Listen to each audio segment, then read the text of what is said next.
национальной идеей любого народа, большого и маленького, должна быть возможность сохранить себя, сохранить ту страну, которую они представляют. Для нас это непростая задача. Мы небольшой народ, и страна у нас не самая большая. Но мы прошли через тысячелетия, дошли до сегодняшних дней, и затеряться в последующем во всех этих процессах было бы, наверное, опасно. Поэтому нам надо сделать все для того, чтобы мы сохранились как народ, как нация.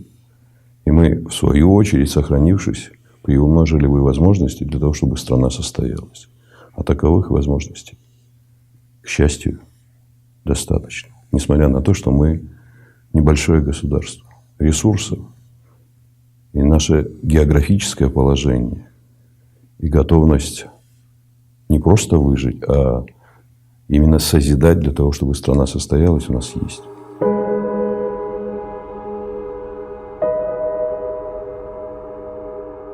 У нас есть программа развития абхазского языка. Но одна программа сама по себе ничего не решает. Ее нужно финансово подкреплять и создавать условия для того, чтобы эта программа реально работала.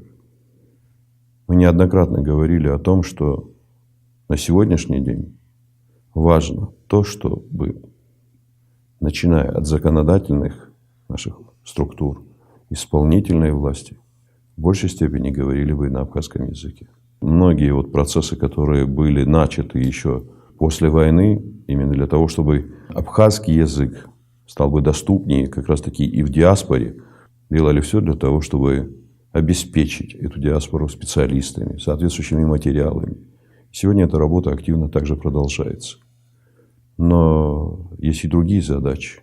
Вопросы, связанные с темой сохранения не только абхазского языка, и абазинского языка. Если один из этих языков умрет, то практически умрет часть нашего народа. И поэтому нужно сделать все для того, чтобы оба как раз-таки этих языка были бы и развивались бы, и дополняли бы друг друга. И для этого делается многое на сегодняшний день, как раз-таки и Абхазо-Абазинский конгресс, и руководство Абхазо-Абазинского конгресса, неоднократно проводимые здесь встречи с научной нашей интеллигенцией, касающейся именно темы, я не сомневаюсь, дадут соответствующий результат.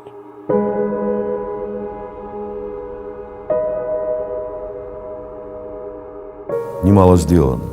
И сегодня делается достаточно большая активная работа, но этого недостаточно. В целом, эта активность нацелена на то, чтобы создать определенные условия для того, чтобы представители нашего братского народа, абазины, могли бы здесь оказаться со своим бизнесом, работать. Но этого пока мало. Этого недостаточно.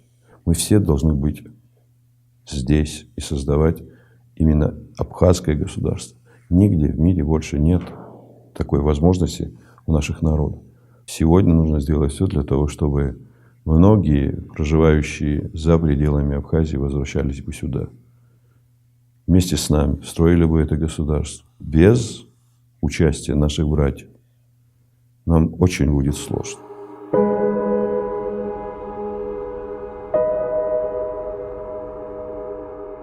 К сожалению, не все в полной мере знают пока еще об Абхазии, хотя знают, что это их родина.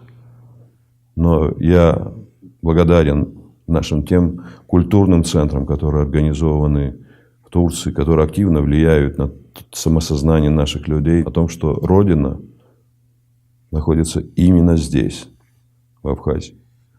Нужно создавать такие условия, которые были бы привлекательны для нашей диаспоры. Я много раз говорил о том, что зачастую мы слышим из Турции и из других государств, представители нашего народа уезжают в Германию, в Англию за лучшей жизнью. Если эта лучшая жизнь будет складываться здесь, то большинство этих людей будет с нами здесь. И нужно работать с ними. Представители той же Иордании. Эти люди очень активно узнают об Абхазии, пытаются возвращаться сюда.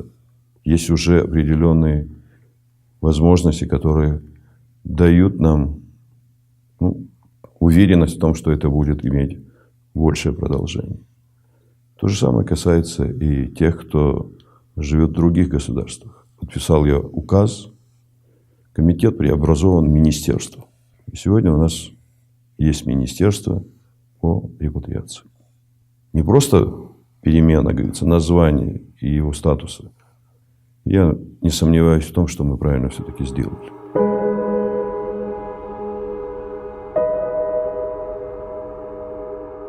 Война показала, насколько активно они включились во все эти процессы.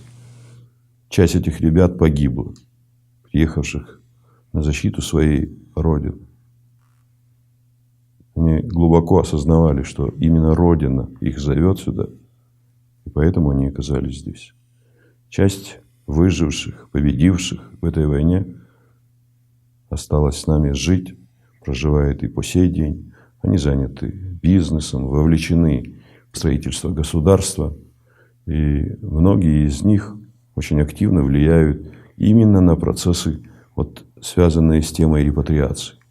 Их пример как раз-таки становится заразительным и положительным для основной массы людей, пока еще живущих за пределами своей исторической родины.